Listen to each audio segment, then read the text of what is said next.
Fano.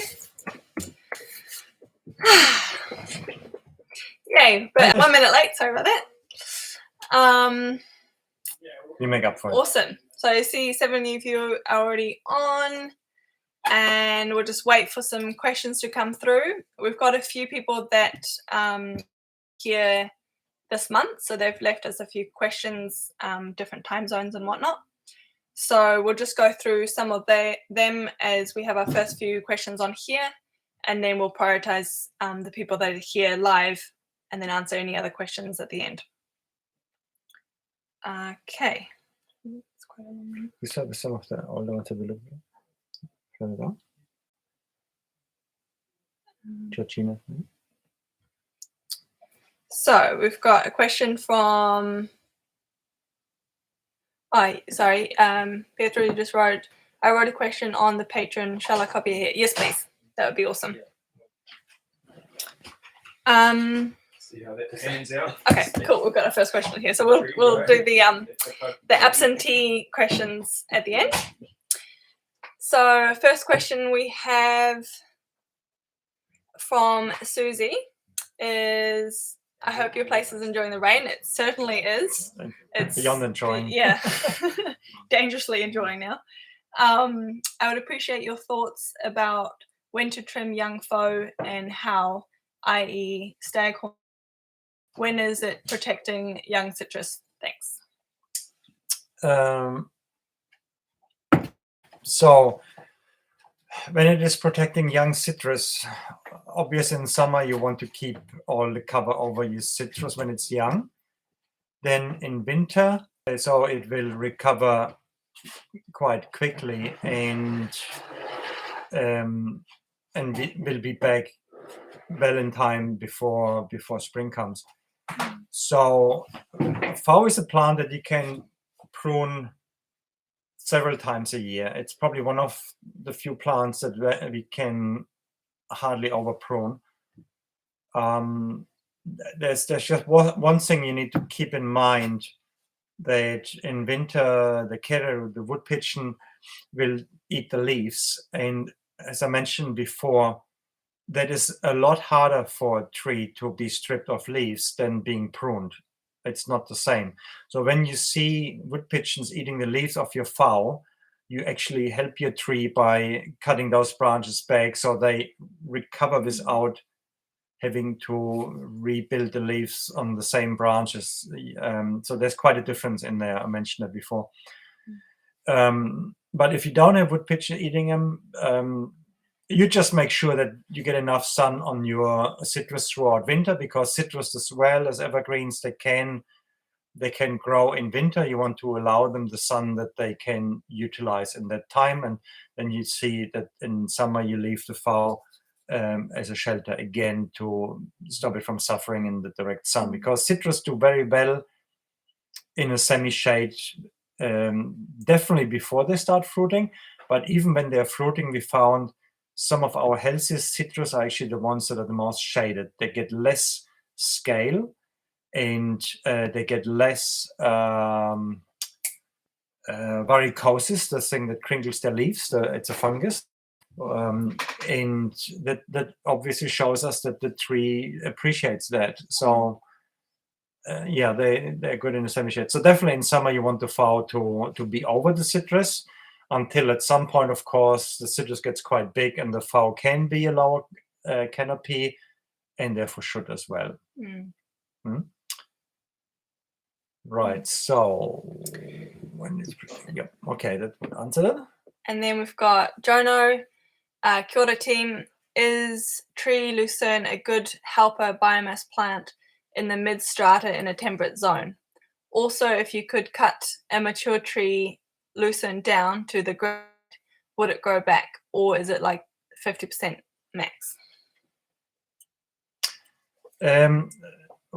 Once they are established, you can actually pollard them. That's the nice thing about tree lucerne, being one of the few legume trees that can handle that.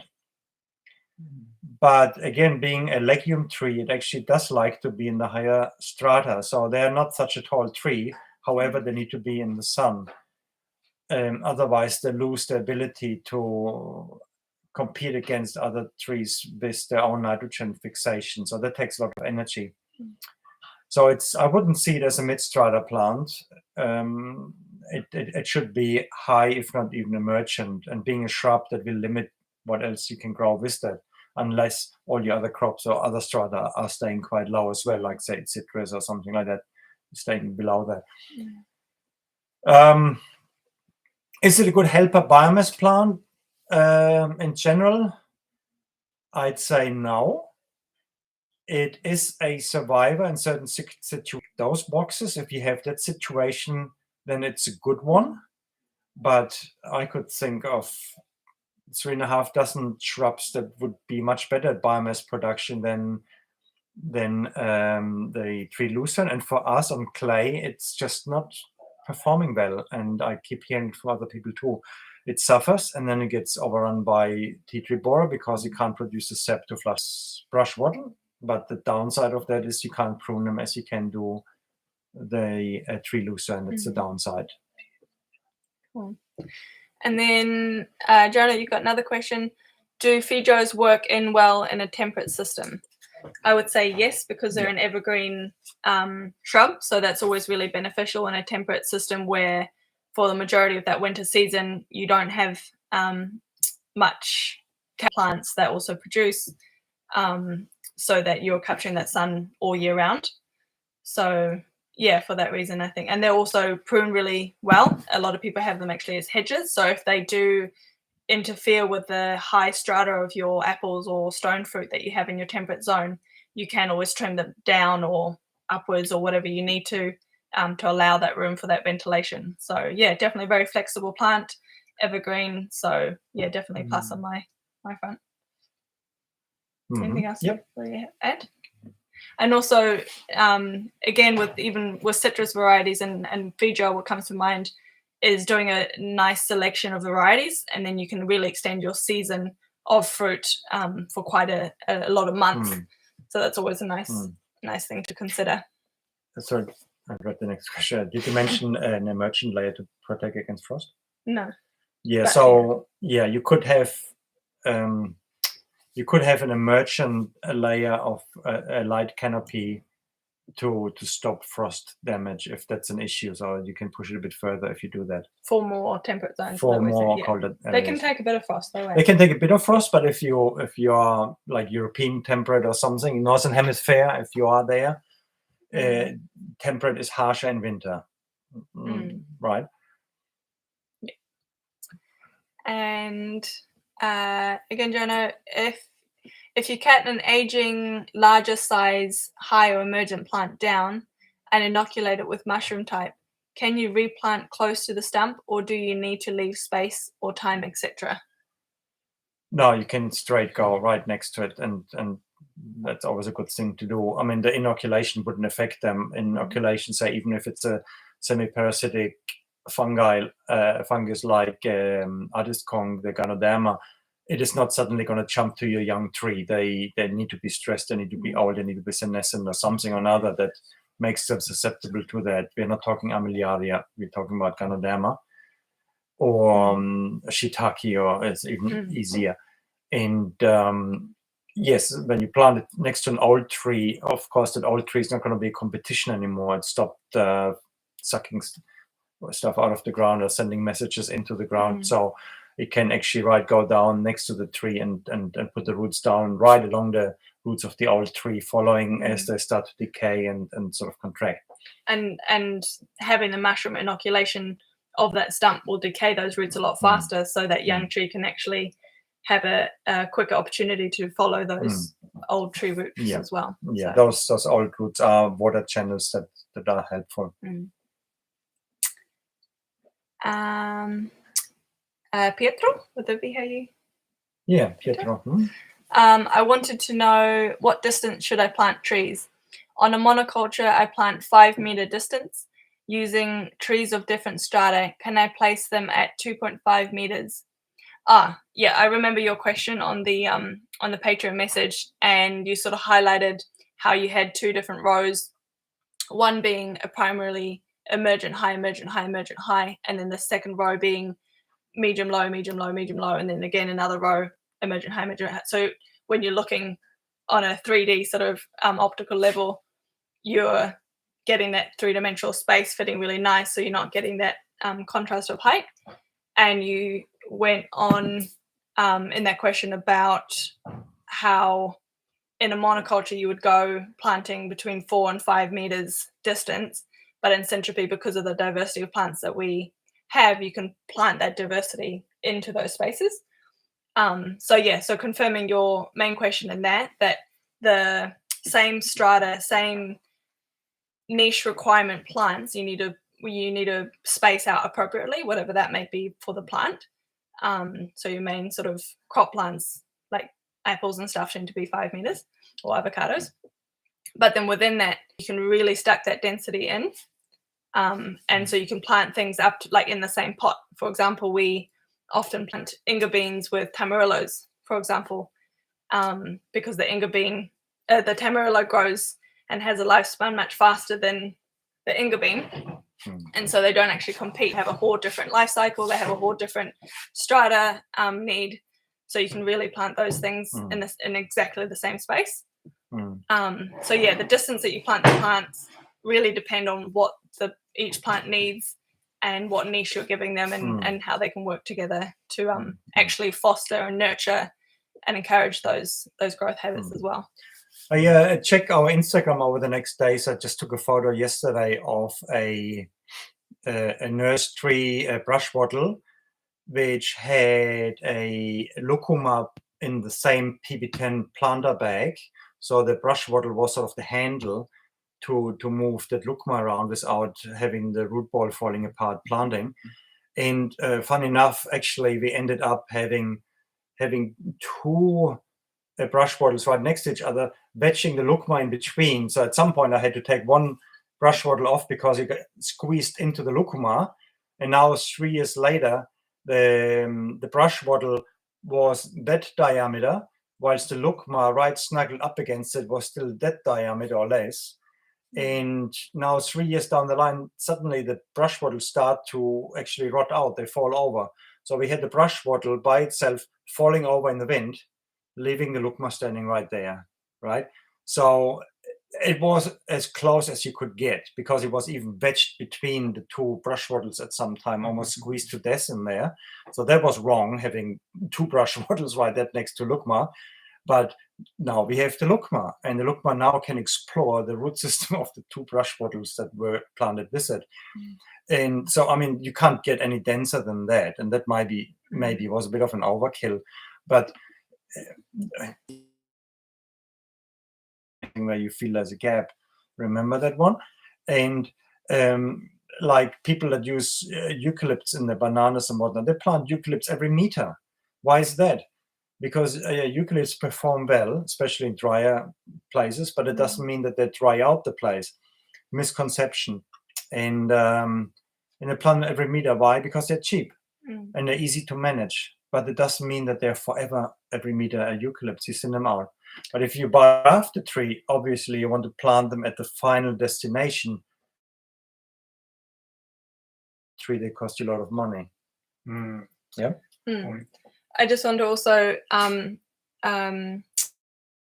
or olives. So are you referring to the system, your primary trees are olives, case that density that you would get away with if you're planting avocados or other sort of forest loving plants wouldn't quite apply for olives, because they do like that ventilation and they can get a lot of mold and fungus issues if they are too dense. So on that scale, you might want to do your individual rows of olives with maybe an understory of something that doesn't compete with that same thing as we do with apples. So have an understory of feijoas or citrus or something, and then have, you know, spaced out rows, and then you have a row in the middle where you have maybe a more dense food forest in that row, and then you have another row of olives, but yeah, really making sure that the olives have enough ventilation, because otherwise they'll get smothered. Yeah. But yes, as a guideline, use the guideline that you get from any horticulture book. What's the distance for macadamia? What's the distance for ours? And you stick to that. Possibly even a bit wider, because there will be so much else in there. But I wouldn't put them closer than recommendations. But you're filling the gaps in between with other stuff still. In that sense, as if they were denser, but it's just something else that's denser with them. So, also, Petra, in your question on your on the comment section, you also brought up a nice query that I thought maybe is appropriate for maybe what other people are thinking as well. So you said, I know in syntropy you start with plants really close together, but I do not have much time and quite some space to cover. So I would prefer to go directly aiming for final pattern, even if it might take a bit longer but less work to go there. There's sort of a few misconceptions there that I thought might be good for you to clear up, especially Klaus, in terms of syntropy's role to really escalate and fast track a process that might seem daunting initially. Yeah. So anything that you notice in your climate, I imagine you're somewhere in Italy, and anything that you observe in your neighborhood that does well, even so it might be considered an undesirable species. Say, for instance, in your climate, it could be Robinia. And then you might want to use what's traditionally used, for instance, to plant grapevines against, would be the black poplar, the Lombardini poplar, more drought-loving or drought-tolerant poplar. And then you might introduce some exotics like the Peruvian pepper tree, the Chinus moye. So just look through a wider area, look at botanic gardens, look at stuff that talk to people, what does well in that area, even if it's not a crop, even if it might be borderline weed, doesn't matter. I think outside the box here, and even consider eucalypts for the first few years, even though they want to plant olives, and everybody thinks you're totally nuts putting eucalypts with your olive trees. Don't worry about it. You can always cut them out. They're cheap.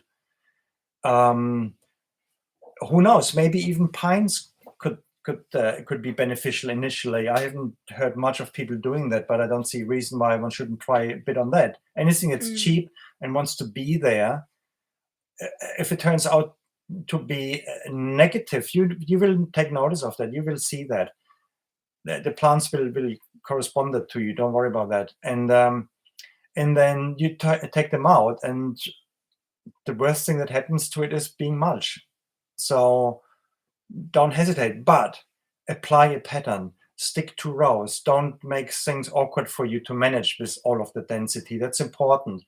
A lot of permis stumble on that. They think, well, let's just spread it all and it's all wild and natural and so on. And then you start regretting putting all these things in. But as long as you keep to rows, you get a certain plan going, you have a pattern going, that makes management so much easier, and people think much less of you being crazy as long as things are in rows. And in the end, those sterile rows will take an organic look to it anyway. So don't worry about that if that's an issue. And experiment, maybe do every row a bit different. So then later on, maybe your biggest cash crop later on will be running courses on that, not picking olives. And that's your capital that you have gained on that, is the experience capital, and say this worked, that doesn't. You document it, you have photos over all the years, and that's something that you're gonna reap your livelihood from, rather than selling olive oil. I mean, you sell it too as well, of course. Otherwise, yeah. But that is something to be proud of, that you have that experience and you know what worked, and you only find out by actually doing it. And obviously, you're not going to take a shot in the dark. You apply the principles. You're not going to mix up the wrong strata. You're not going to mix up something that absolutely doesn't want to be on your soil. You can look those things up. But when you feel like that and that should work, then you go for it. Nice. right? Because you observed it nearby. It works there, and it works on that roadside. It worked along that railway route, so it should work well. Talk to people. What's the most menacing shrub that grows on your industrial wasteland or something like that? And then you go and pick the seeds of that. Mm. So basically, you're not wanting to cram in and densify all your primary trees and crop plants all into an area. You can sort of, spread those out, so you're not, the long-term lifespan of your primary trees aren't going to be cramped together, but you're really packing in that density with everything else that would like to be there, that can regenerate, that you can that has shorter lifespans or life cycles that you can recycle back into the soil and whatnot. So your overall plan pattern for the future is sort of set, but you're not sort of planting that and then sort of waiting for the 20-year mark until the big trees. You're actually filling up all those spaces in the meantime and having that dynamic and that turnover in the lead up to it looking like your envisioned plan. Yeah. So we've got a next question by Scott, which is definitely for Klaus. Hey guys, how do you manage your possums? It looks like he's gone off to get one right now. He'll be back. Right. Oh, it's the one hanging up, but leaning up by the wall. Oh. Sorry. It's worth it. Oh, yeah, okay. Okay, so I want to update you on my latest, all right? Here it comes.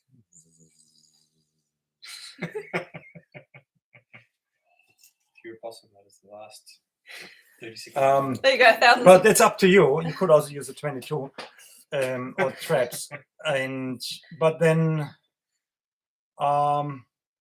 I would still say give them the full respect, because they are just like us, somehow got here and somehow end up being part of the system, and yeah, we need to make sure that they don't take over. Maybe that's a bit our role. We are the predator for possums now, and that's our role biologically. And but at the same time, they are actually a really amazing resource to be considered in a permaculture system. If you harvest the wool, it's about $4 a possum, and yeah, we eat the legs after marinating them and leave them in the fridge for a while, and the rest of the carcass we might cook for the chooks, or we plant a tree on it. So we appreciate them, we eat what we can, we eat the liver, we eat the legs, and everybody loves it. As long as you know that in your area there's no poisoning going on. So you better talk to your local dog workers, land care group, whatever. You don't want to eat residual poison. Or TB as well is another one to look in at. some areas, and you see, of course, TB, consider that. But north of Auckland, that is normally not a problem. So no, we do appreciate them, and by consistently being onto them,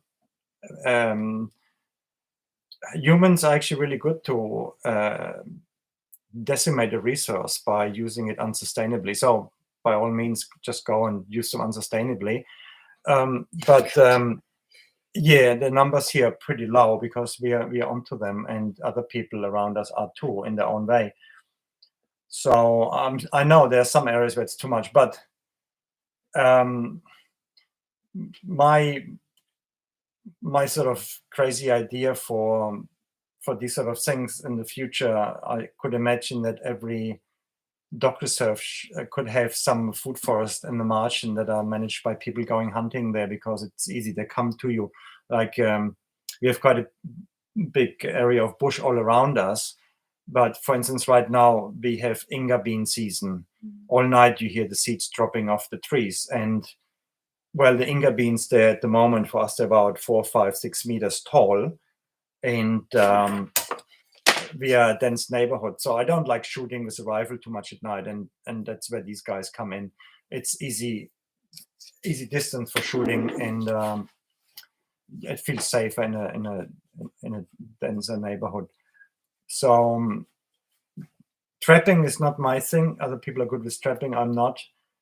But of course, it's an option too. But poisoning, I would resort to the last of the lot. We have never done it, and I don't like that idea. Especially as, in going back to sort of respecting them as a being, and it's sort of like, yeah, they're sort of coming in and they're a pest in the system, but just poisoning them seems really sad and wasteful, because then that's their body actually wasted, versus if you kill them or trap them, then you can, at least if you want to be like us and enjoy eating them. Or Someone shooting a was possum. just a shot outside. Someone else didn't Or, know how to use a bow and arrow. or if you've got chickens, they're great chicken food as well. So then, like actually making use of them, or even just in the compost or planting a tree. So yeah, poisoning really at the last resort, trapping and shooting, really just to try and make use of them. And then they're actually a great addition to the food Family forest. member, yeah. And they also tell you when fruit's ripe. And then Campbell, you've got a question. A permaculture site said swales on less than 10% gradient slope. Greater than 10% slope. Oh, so greater than 10% aren't advised. We're about 18% in our initial subtropical area, gun with terraced rows about 3 meters apart on contour with branches and rocks. What are our thoughts?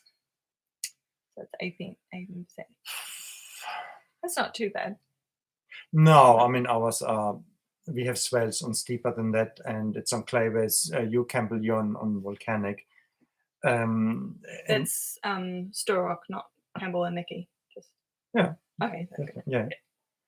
And so yeah, the more draining the soil is, the less likely you create a danger with your swales.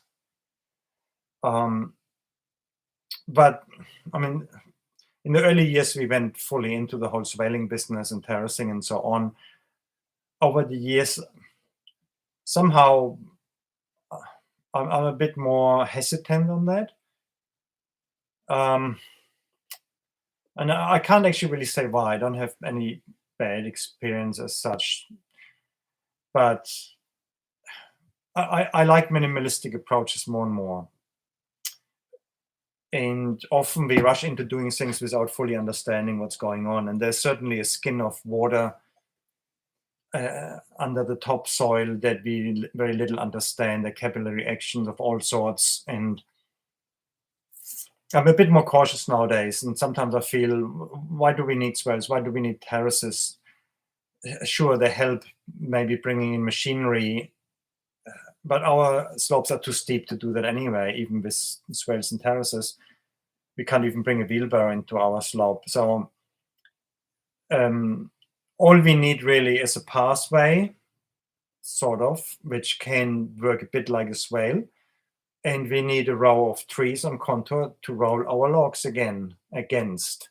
Or if we don't have or do that, we might have just grass rows. And then terraces can form over decades by just putting the logs in the right place on contour against certain trees that are on contour, or grass rows that are on contour, and pathways behind all of that in the distance. It's also on contour. So after a while, you naturally have terraces forming, and your pathways, as you clean them out once in a while of debris and stuff and put it on the terrace, they become a wee bit deeper. And so after a while, it organically shapes, and then that skin of water, that membrane of water underneath your topsoil, that can develop or repair itself with that. You're not suddenly cutting into that without knowing what you're doing.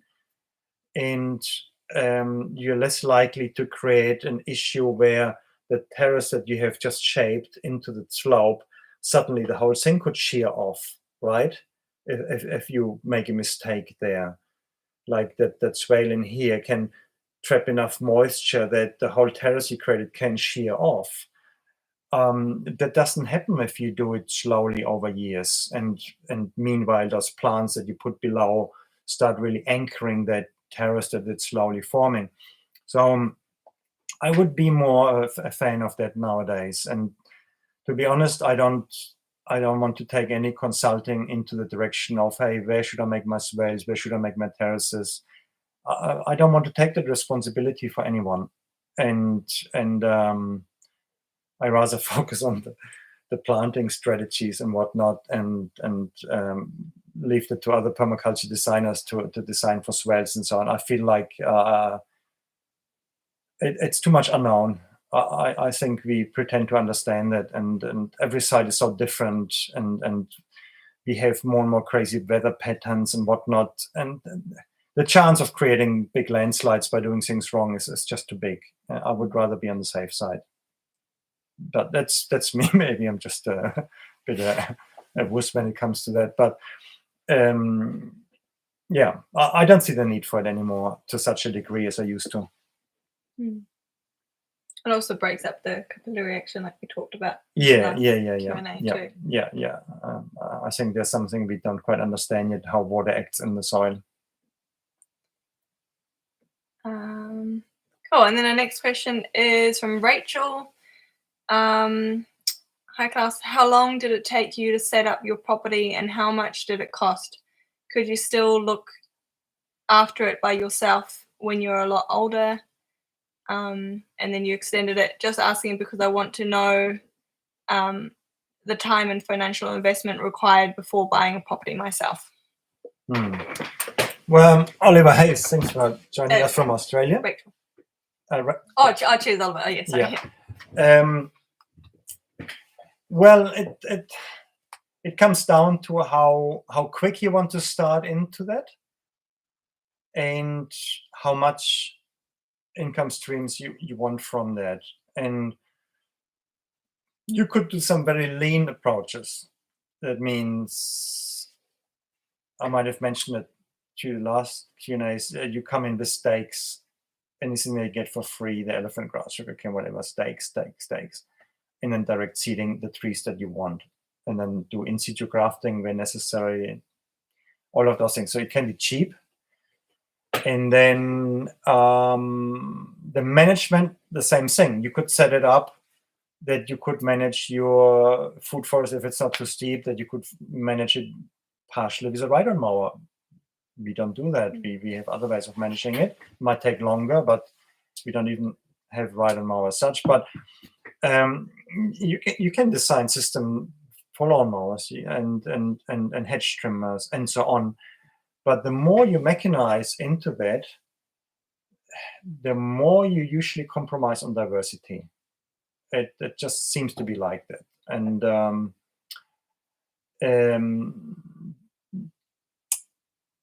And so you can make things easier by reducing diversity, but then at some point, we don't know where the point is, it becomes too poor in diversity. And so you're losing certain things. Then the other thing is the manageability. At the moment, I fully enjoy taking a ladder into the crowns of emergent trees like Inga beans, flame trees. And the ladder usually goes to 6 meters. So from there on, I can grab the crown and climb into that and do pruning work. And I usually do it without safety gear, just with a handsaw. You mean you usually do it with safety gear, right? And I immensely enjoy that, and I hope I can do it for quite a while. I'm now 56, and I hope I can do it for another 10 years. I know Ernst in Brazil is still doing it, and he's over 70, and he still never uses safety equipment, and he's going taller than me and in the trees and so on. I guess there is that, but you have to enjoy that sort of thing. And then, of course, when we talk about succession in food forests, it also means a succession of younger generations to go into that, and and that's where that abundance approach comes into. With Syntropy, we are working towards an abundance, and at the moment, most of us are doing regenerative work, and hopefully, we have inherited money.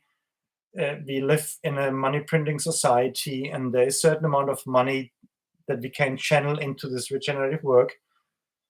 And hopefully we have enough fuel to run on that, to do some regenerative work to achieve a certain abundance. And Syntropy shows us how to get there fairly quick and still sort of earn a modest amount of money from it as we are at it. And then we come into an abundance, and then we have to train the next generations of how to maintain the abundance. They don't have to now go through an accumulation system and then have abundance. They are in abundance. Now the trick is how to maintain abundance. And in Syntropy, we also talk about and learn about how to do that, how to maintain that abundance. Now, when you have created an abundance, people want to join you. The next generation is not going to want to join you if you leave them with degraded land. What's the point? Then you go to the city and have a cozy job in an office and not try to break your back cultivating thistles.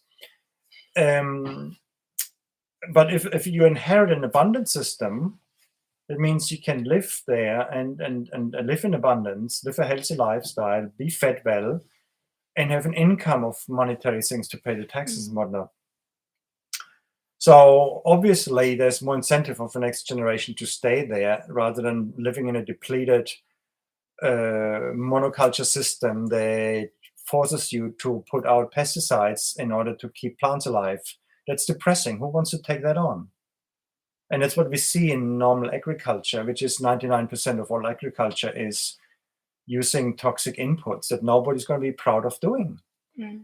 So who would want to stay in that? So if we create a system of abundance, of beauty, of health, then the likelihood of a next generation to take that on when our back doesn't allow it anymore is much higher.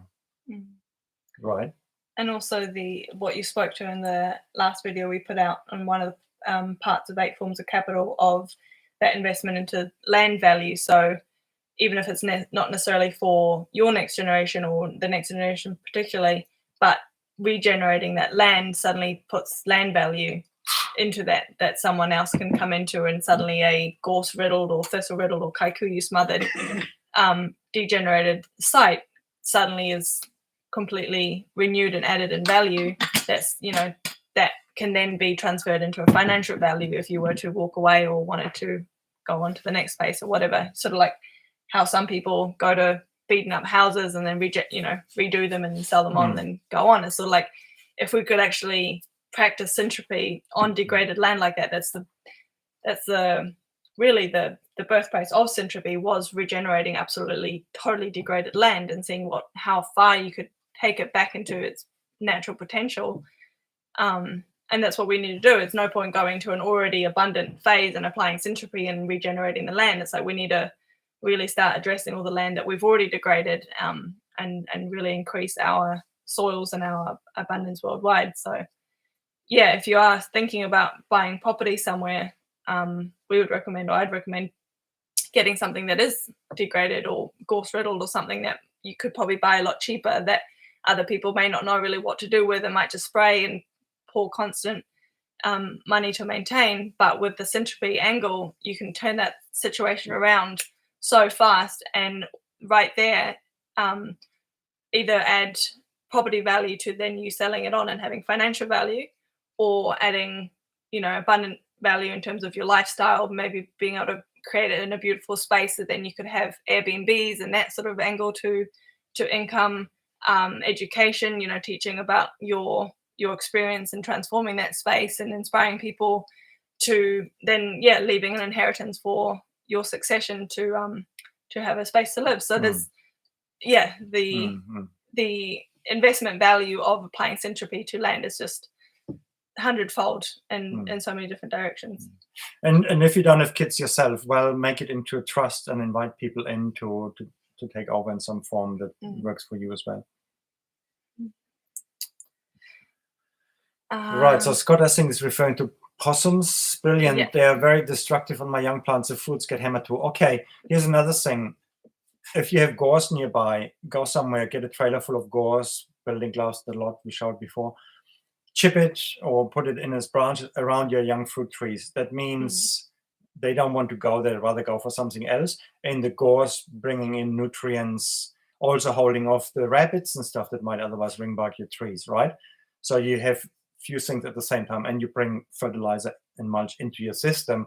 Of course, gorse is awful to then weed around your trees, but if you do the syntropy steps right, there's nothing to weed under your trees, right?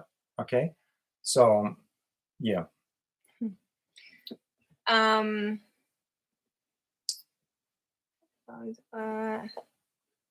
Cool. And then Jonah, you've got a question.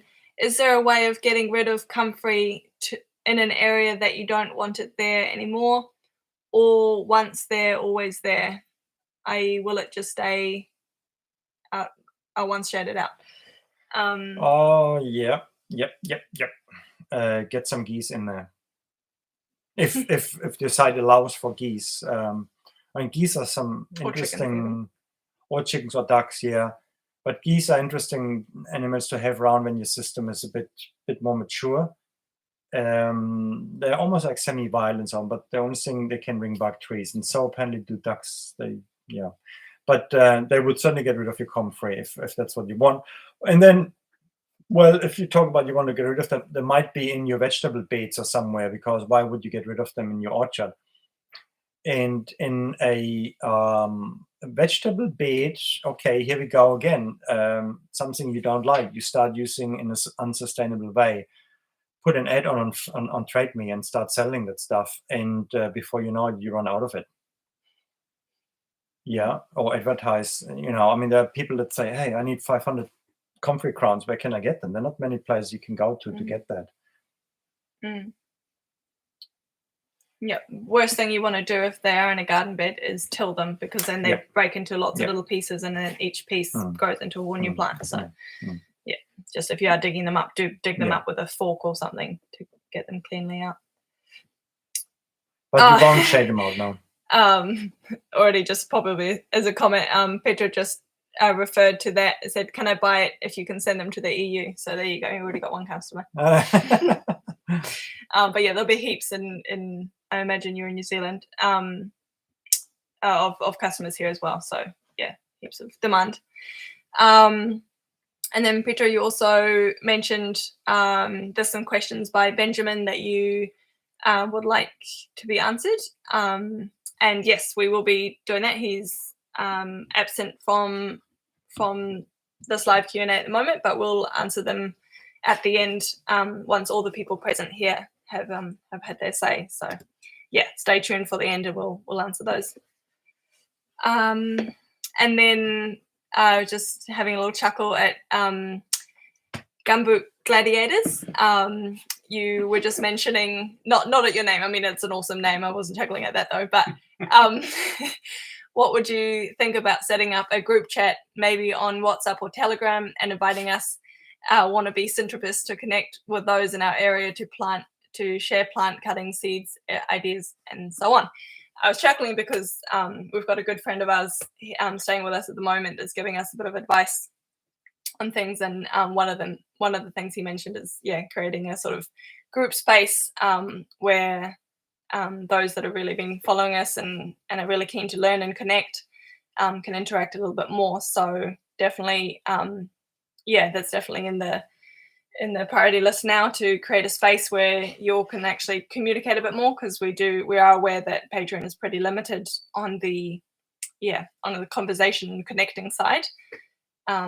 So yeah, keep watch the space, and we'll put a little notice out probably on Patreon in the next wee while to set that up and facilitate that, because it's really important. So yeah, thanks for mentioning that. That's awesome. Great coincidence.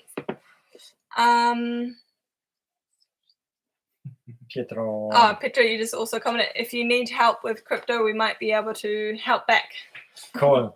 Hey, that's something that I know nothing about, but I have great ideas about it, and I'm going to talk to our friend here as well. He doesn't know it yet, but I'm listening to quite a few permaculture podcasts that rave over cryptocurrencies, and I remember, Oliver, you were big time into that as well at the time when you were here. And I think what we need to create together is a cryptocurrency that's based on food forests. I think that's going to be the smasher. So, but I don't know how to do that. If you want to put your head around it, I'm sure we're going to discuss those things in the future. Jono, yes, just using them as biomass mulching to, sorry, this is regarding the comfrey, I imagine. So just using them as biomass mulching to borders of veggie beds, and worried of them taking over, as we have heard the taproots are impossible to get rid of, etc. And also, if you want to change layout. So yeah, if they're bordering your veggie gardens, definitely watch out for any tilling that you might be doing in the area. And if you don't want them, then yeah, just put them on the market, and you'll have an incentive to dig them out. But yeah, that's really the only way, because they can take a lot of shade. So, but then still keep in mind that if you keep cutting out the crowns and remove them and throw them somewhere in a pile where you don't mind them, they will run out of energy. It's just for a time you have to be persistent on it. You set your Google Calendar, okay, it's time to cut into the crowns again. After a while, those things give up. They have only limited amount of energy to come back for more. So yeah, there's an end to things like that. cool. And Scott, you're asking, what plants would you recommend for clay soil from your experience? A list of the essentials that would do well for a food forest. And then an extension of that question, I have kikuyu that grows all through the mulch that I put down, and it is really hard for me to deal with. Yeah, no, mulch, even cardboard is now a match for kikuyu. I think that was a bit of a misinformation that came from the early permaculture books, that you just throw on it the cardboard and sawdust and whatnot, and that stops kikuyu. That's certainly unscientific. And you can beat kikuyu only with shade, and that's where the layers come in. Dense shade. Sure, if you have apple trees or something that need the light, yes, okay, let them get through, but remember there's still space for emergence above apple trees as long as they get in a ventilation, and there's space below apple trees if that's your case. Shrubbery, silverberries, Jerusalem artichokes, and so on, and then there's the comfrey or whatnot, and then kikuyu doesn't have a chance. It might look like it for a while still, but it will fade out. Definitely, we see it again and again. So it is only through clever arranged multi-layered shade, some of it evergreen, that you get rid of that stuff. And then sow out stuff that competes with it, that is also grass, and that would be, as the name suggests, orchard grass, coxwood. Yeah, then that will get the upper hand over kikuyu, because then it has more of a level playing ground against kikuyu if there's a shade situation. Nice. And then Campbell, you've got a question, and I see that the last one out of this run, and we're 10 minutes out from 8 o'clock. So we'll answer this one, and then we've got some questions, really good questions from Ben and a few others that couldn't make it due to time zones and whatnot. So yeah, if you want to stay tuned for those, highly recommend. Otherwise, yeah, awesome being able to be here and answering your questions and holding this next Q&A with you. So Campbell, you're asking, looking to continue rows on contour into pruned Feijoa area, about 60 trees. Don't need that many Feijoas going forward. Will they tolerate shading over time? And I see we've got one more question come up, so we'll answer you, Michelle, because yeah, you haven't had your say yet as well. So you got that with the Feijoas?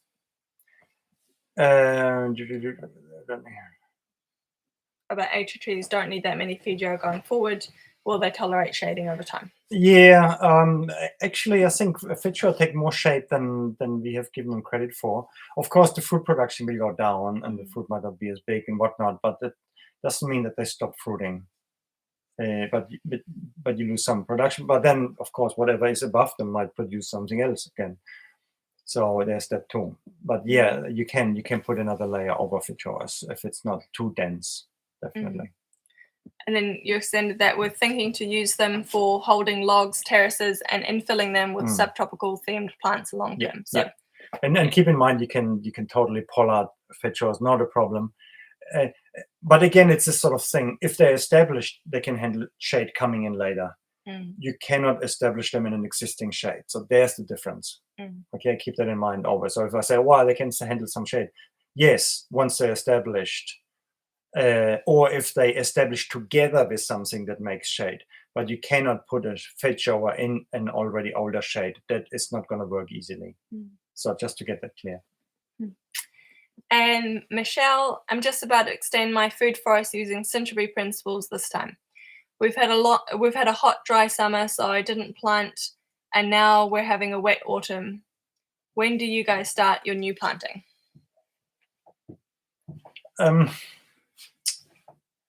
Say the new planting can take place over a whole year. You have a whole year, even though it's nice to get everything in at once. You have, for most things, a whole year window. So when you start, say you start now on the southern hemisphere, say you rotary or whatever you do to get started, cut the grass, whatever you do, you have to think of, okay, what annuals can handle that situation. And the rougher the situation is, the bigger the seed have to be of what you plant in there, if it's by seed. Say, for instance, if it's fairly rough, there's a bit of grasses here and there, kikuyu, whatnot. Well, what's big seed that can be planted now? Broad bean. And but at the same time, at the moment, you would plant oats and stuff like that. Okay, so that's your half-year winter crop. And then with all the trees in there already that you plant over this winter period when it's wet enough, then come summer, you might still have enough window to put in a summer annual crop, be that, for instance, pumpkins or tomatoes and things like that. You can often squeeze another annual into the first year. And when it comes to trees, obviously you don't put delicate trees out in summer and have them sunburn and drying up and this and that. But if you can provide the water, it is all possible. So you have to look at the conditions. Are they okay for those things? And then anything that you direct seed as a tree, keep that as a rule of thumb. Whatever fruit is ripe now is the right time to sow the seed now. So when at the moment it's lucuma, it's inga bean. Come summer, what do we have early fruit in summer? Oh my god, sorry, mind is blank. Citrus, cherimoyas, bananas. Yes, at cherimoyas at the end of winter, beginning of summer, you can put in cherimoyas by seed and so on. But anyway, just look at that. Wherever a seed is ripe, that's the time to direct seed it. It might still not necessarily germinate right then, but there's nothing wrong with putting it in the ground. That's what happens in nature. Avocados, for instance, any time of the year there's another avocado ripe, you can put the pips right into your tree line. And the bigger the seed, the more likely they're going to make it in the tree row. And then at some point, you might decide to graft it or you decide not to graft it. Up to you. But yeah, whenever a seed is ready, you put it in. And so over the whole year time, you can always add to that same tree row whatever seed you have available, what you buy at the market or whatever, and you put it in there. So you have the whole year to do that. But when it comes to a water household, say there was a question that we might get into later, when is a good time to plant Teutonia? Should I put it in pots now or should I put it directly in? It's more like how much of the planting material is available, how precious is it? If you only have a handful of Teutonia stakes, by all means, plant them in a pot to be on the safe side. Do you have easy, cheap access to them? Then risk it. The worst thing that can happen is that you just have them as markers that are standing around dead in your tree row. But so many times we hesitated thinking it's not the right time, but let's put in some. And then we find out actually they did well any time of the year. The most crucial thing for Teutonia would be lack of water, right? But apart from that, in our climate, subtropically, it seems to be okay to plant them in winter. Yeah, so there's that. And tree planting, yeah, it depends on the water household. It's never too wet for trees in winter. I wouldn't worry about that. If the site is too wet for your trees, then keep in mind making a planting hole with an outlet, like digging into the hill so excess water can drain out of it. So you don't have a bucket of a hole that fills up with water in winter. That's the only thing to consider. Or plant above the ground, mound it up rather than putting it in. And don't make the planting hole, or don't plant the tree too low because all the soil settles and then the water pools around the neck. Rather make it big so excess water drains away from the hole rather than filling up the hole like a bucket. That's more important than when to plant it. See that Alan just jumped on. Kia ora, Alan. Yeah. Awesome to see you here. You've been such a missed you. You've been on every one of them. It was like, where's Alan? So I see you popped on 2 questions, so we'll go through with those. How would you go about doing Cintro main crop walnuts and hazelnuts? Literature says both are full sun. I've only seen them in monocrop or individual and bare ground or low grass only. How to manage a system for ease of harvest of these. Using special tools to pick fallen nuts off clean ground seems common.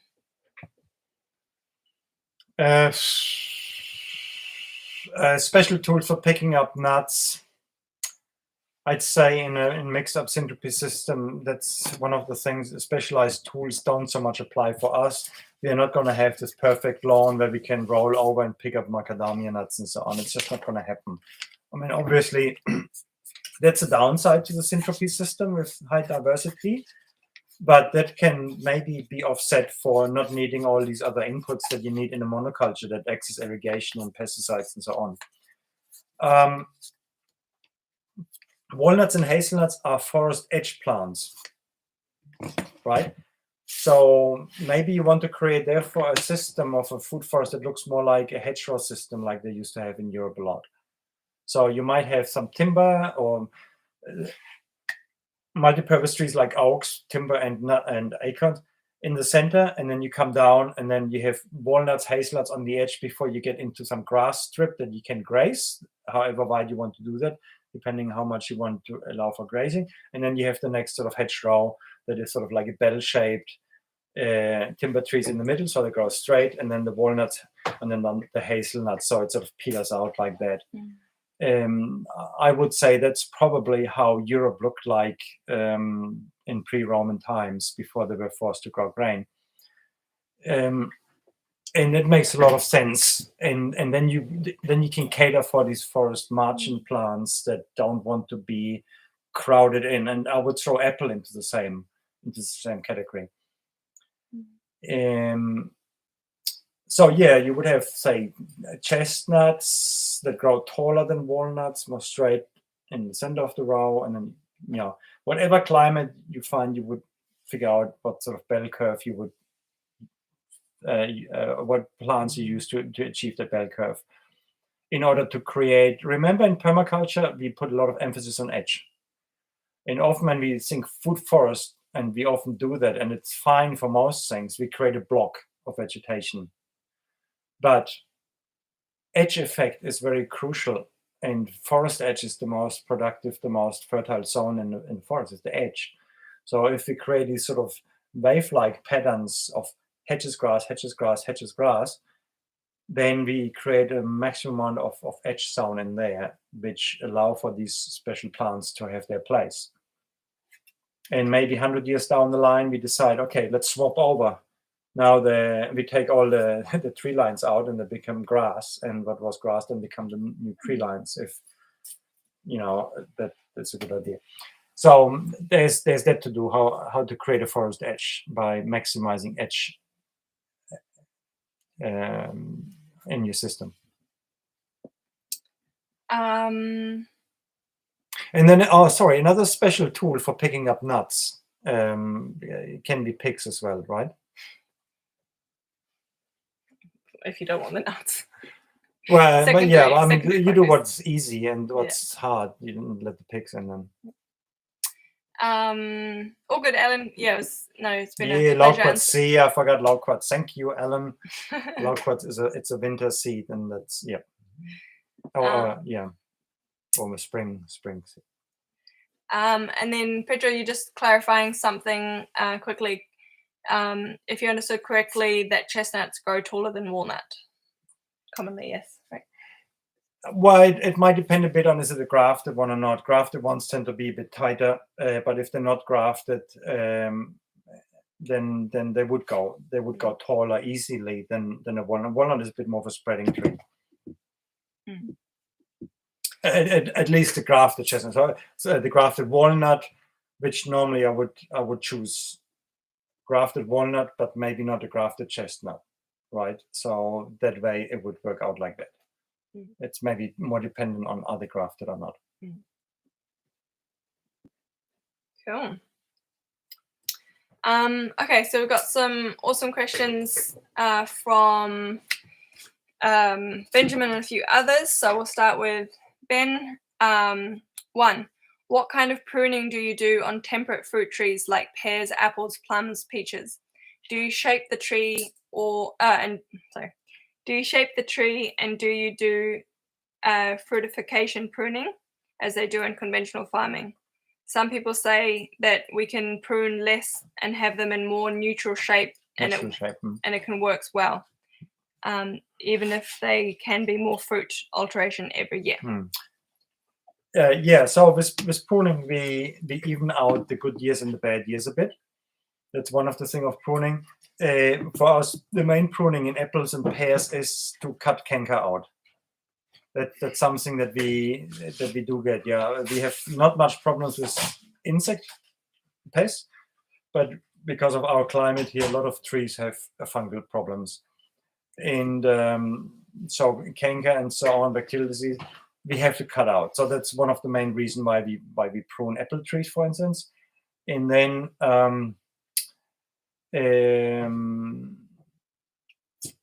it's up to you how you prune your trees. Like, think of Fukuoka advised no pruning at all, but it also depends largely on varieties. Some varieties are quite okay with little pruning and others are not. Do you want to have a uniform size, or are you happy, it depends on, are you growing for export or do you grow for making cider? A huge difference. But first of all, of course, diseases need to be pruned out, otherwise they keep spreading. Rubbing branches need to be pruned out, of course. And then when it comes to stratification, we want apple trees and a lot of other deciduous fruit trees to have good ventilation to avoid the most common fungal diseases. So if we do want a strata below them, that means in order to get ventilation on your fruit trees, you might consider getting mid-stem or high-stem apple trees to be taller anyway, or at least you let them grow taller so they have more ventilation up there. Of course, that makes picking more difficult, so there's something to consider on that line. So really, it depends on a lot of those other factors that you need to consider beyond what is maybe syntropy and so on. So, but in general, a more natural shape is healthy for the tree rather than and then when we talk about natural shape, a lot of people keep the apple trees as vase shape because it's easier to harvest. That's not a natural shape for an apple tree. An apple tree should have a central leader to be stress-free, right? So there's that as well. We would go for that. So another question, what do you think about having pears and apples grafted on Frank? That's pear and apple seeds. Ernst speaks about these healthy trees in Switzerland when he was young, producing a huge amount of fruits. The main inconvenience is the difficulty to harvest. Yeah. For instance, apple trees, you could get grafted on cuttings, or you could get grafted on seed grown rootstock. And if you have a choice, I would rather go for something that's grown from a seed, because you do have a proper root picture. It's a taproot, as they should be. Whereas if you go from cutting, as you do with pears when they're grown on quince, or most apple trees are grown on cuttings, you don't get a taproot, and that means more drought prone and more wind prone. So if you have a choice, I would go for that. If you grow your own rootstock and you have a choice, I would go from seed to have a proper root.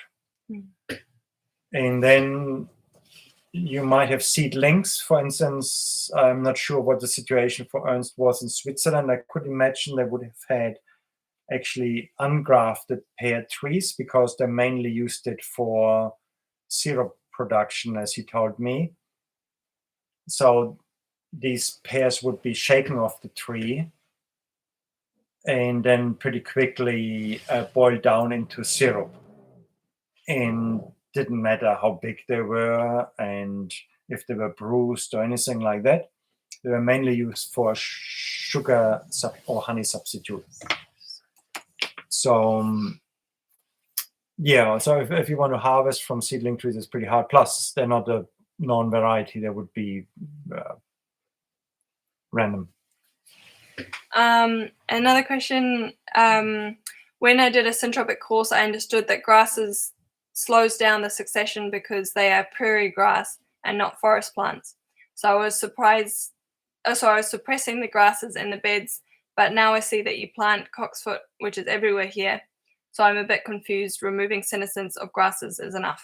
That is actually interesting, Ben. If you could send me a message when you did that syntropy course, because when I first learned from Ernst in the 80s, and even when he came later to Bolivia around 2000, when I was working there, it was always about get rid of the grasses, rip them out. They have no place in agroforestry systems like that. And it was a lot of work ripping out Presantia and tropics, awful work. We hated it. And then years later, when I started seeing videos and syntropies all about growing rows of grasses in order to feed the tree rows in the first years. And for me, that was actually a bit of a relief, because when I learned other forms of agriculture and looked at data, and was always confused, how come that grasses produce so much more dry biomass per acre than trees do? I was confused. I was sort of like I couldn't comprehend.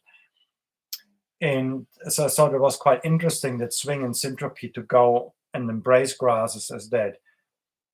But when we look at natural ecosystems, we see often a swing that goes when we have a dry spell of climate for a few decades.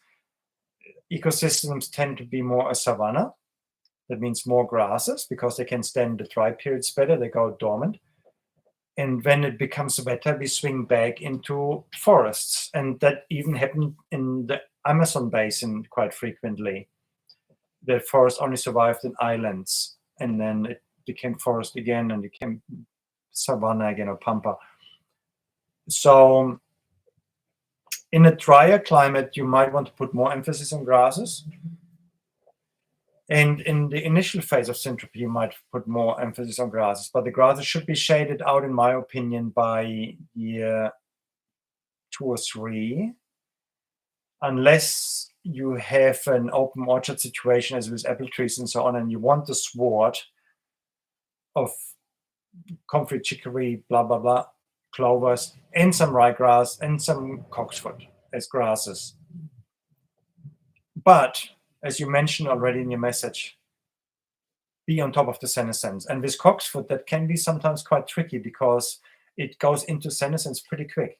So you have to put in between general management of senescence, you might have to slot in an extra management of cocksfoot in order to cut the flower out in time. Right? Cool. And last 2 questions from Ben. Do you record the time needed to manage your food forest? Do you have tools to organize your work and don't be overwhelmed?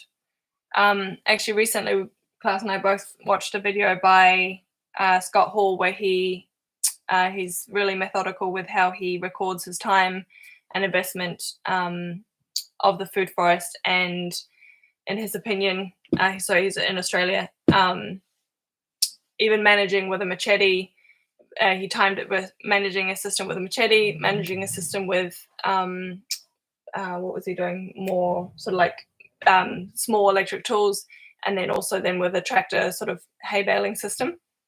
And he said that even with just managing them with blades in terms of just machetes, it was still really worth it. A syntropic system for the outputs that you get, both in the soil development, fertility, but also in the crops. Us personally, though, our approach to syntropy and regeneration is really much more of a lifestyle, and it's just so depends on what kind of soil you're using, what kind of slope you've got, what sort of plants you're integrating into that. Is it in an educational space where you're actually helping people learn how to do that, in which case it's going to take longer. And for us, it's so much of it is about enjoying the time as well, and not it being sort of like this clockwork work attitude. So for us, it's more of a sport, it's more of enjoyment. So it's more important for us to put emphasis on us enjoying it and having fun than it is about making it uber efficient and timed and, on a monetary scale, making it worth it. Yeah, I would say, our we don't have a strong suit in monitoring it in terms of financially how it would work time-wise. But it's certainly been done, and it's certainly been proven that it is worth it on a financial scale, the amount of labor that's involved.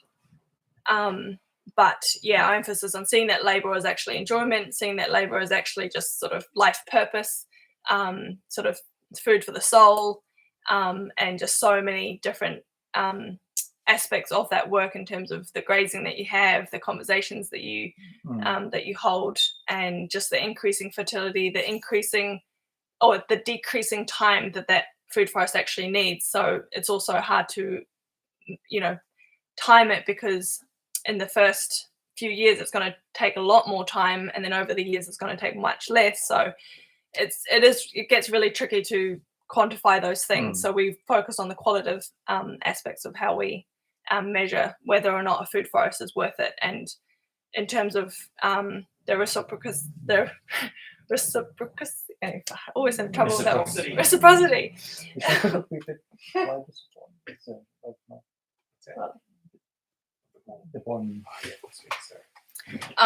But yeah, in terms of the oh my gosh. Anyway, in terms of the exchange that we have with Papatūānuku, with Earth, it's just totally worth all that investment. So yeah, it's not about the money for how we do it. It helps, and it's there as well, and it keeps us afloat. But it's certainly not the main drive, so we don't quantify it like that personally. But yeah. But nevertheless, I mean, there are enough examples that people can make it financially viable, no doubt about that. But at the moment, for us, it would be very hard to prove it to anyone, because it's so interlinked with everything. We would have to buy another piece of land and go there just for management with a punch clock, and you look at it as a job and keep it totally separate from whatever else we're doing. Otherwise, we couldn't actually quantify that. For us, it would be almost impossible at the moment as we operate. Cool. And last question from Ben. I heard that in Brazil, in syntropic farms, they talk through this. Sorry. I heard that in Brazil, in syntropic farms, they walk through the syntropic lines to manage them every day. But you say that you prefer to do a big intervention one time on the plants. I feel it would be easier to prune the food forest a bit every day rather than doing one big intervention less frequently. Is it possible? Oh, yeah, no, I mean, you can do that. You have a line, and you say, today I do that line or that block, and you say, okay, how much can I do today? Ideally, you don't work on your own. It's much nicer working in a bit of a group. It gives another dynamic to the whole thing. And ideally, you have someone that you should train whilst you're doing that. That gives another dimension to that of education. And then say you work between 2, 3, 4. And then you could say, okay, how much can we do in this sort of situation between us? Okay, let's do this block here, 100 square meters, 200 square meters, whatever it is we do today. And then we harvest. We get planting material out of that, make sure that someone wants to buy that at the moment. And we have that machinery for that. And you could do a row, but you should always stick to we would call it an organism, because within your plantings you have a certain defined organism, so between two pathways, or whatever it is. Like we have our squares down in the temperate orchard, in order to have a unit, because within these squares that have a pathway all around them, 10 square meters or whatever, that's a unit. So when you manage it, you want to do that all in once. You don't want to do it half. And well, 10 square meters is nothing, but then the whole block is maybe 100, 200 square meters. You want to make sure today we do that. and tomorrow we do another 200, and after another 200, whatever, and then Sunday we have a break. Yes, then you can do it every day, of course, but you're not doing every day, a bit here, a bit there, a bit there, and tomorrow again we do a bit here, a bit here, a bit there, and repeating on the same areas. It's the same. Look at it like grazing when you graze cows. Yeah. A bad management of cow grazing is you have a big paddock, you let your cows in and let them in there for the whole months. That's crazy. That's very unproductive. It's done a lot, but it's unproductive. You do strip grazing every day, you do a new bit, and then it comes back in that strip, boof, together. And that's how we work a food forest. And yes, you can do it every day, but every day you do another strip. You're not doing every day a bit on the same area. That is not good. And you don't want to do that. That doesn't work. It's not syntropy. Cool. And then we've got some questions from Georgina. Can you propagate fowl from or mahoi via stakes? Mahoi we have had randomly existed. Wasn't there that bit that had a bit of nodules at the end? But yeah, no, I mean no. You can go from cuttings, all right. But then it comes back to that same thing as I explained with apple trees. What you can grow from seed, you grow from seed. And if you can't find seed because or missed the season, like right now, no seeds, then go in the forest, find patches where it comes up far too much, take them out carefully, and that way you also get some forest bacteria and fungi to inoculate your food forest. And then you maybe cut the leaves back a bit so it doesn't get a transplanting shock, and you do that. But ideally you get the seeds side by seed, even so you can grow it by cutting. Yeah. And fowl, no. Yeah. Not that I know of. I mean, maybe again from cutting, but it's not worth it. You can find fowl seed all year round. And then do you continue to plant stakes directly into the ground through winter or plant in pots until spring? Covered that, yeah. Oh, you did that, yeah, cool. So that Georgina, that was covered earlier. Japanese raisin trees, they are in fruit now. They're almost ripe. And I was surprised the other day to find our 3-year-old Japanese raisin trees in one of our syntropy rows down in the temperate garden, already fruiting nicely. So 3 years, look at that. That was answered to the question of when do you harvest raisin trees, by the way. How old, tall do they need to be before they start fruiting? So that was, yeah. Do you plant when the ground is still a bit boggy in spring, or do you wait until it's dried out a bit? I think we answered that. So that someone else asked a question like that with drainage to the biome. And that's awesome. And then Jono, you put through some questions, but you were online, so I think we've pretty much covered what you were asking as well. Yes. Wow. Whew. I thought that we had a lot more in the backup, but we're good. Whew. But yeah, just 20 minutes over, so that was some good, balance of concise and in-depth answers. I hope everyone is coming away with feeling satisfied with everything, their queries and whatnot, somewhat more answered. I know that whenever you learn something, there's 1,000 more things that you suddenly have questions about. But that's why we're here. So thanks for showing up and continuing to show up and supporting us through all these months. And just your presence here and the questions are always really fun and always a lot of learning personally as well. So thanks for that. Look at that. Pietro's sending a message still. In Italy, it is illegal to have fruit trees too tall. Oh my God. Hey, come to New Zealand. You can have legally tall fruit trees, and and you help us with the cryptocurrency whilst you're here. Awesome. Thanks for all your inputs and your questions. And we'll be putting out the recording tomorrow and a summary of your guys' questions, so you know what's covered. I hope that's been helpful for you guys. And we'll also look at setting up a group page for you guys that want to connect and be a bit more serious with learning and sharing a bit more of what things you're doing, and just get a bit more common knowledge flowing between you all. So yeah, we'll set that up and invite you all. Yeah. Cool. Yeah, great to have all your questions and being such an interactive group. That's awesome. Yeah, now awesome to keep seeing your familiar names and new names. So yeah, just invigorates us every time. So keep coming and we'll see you next month. Ka kite.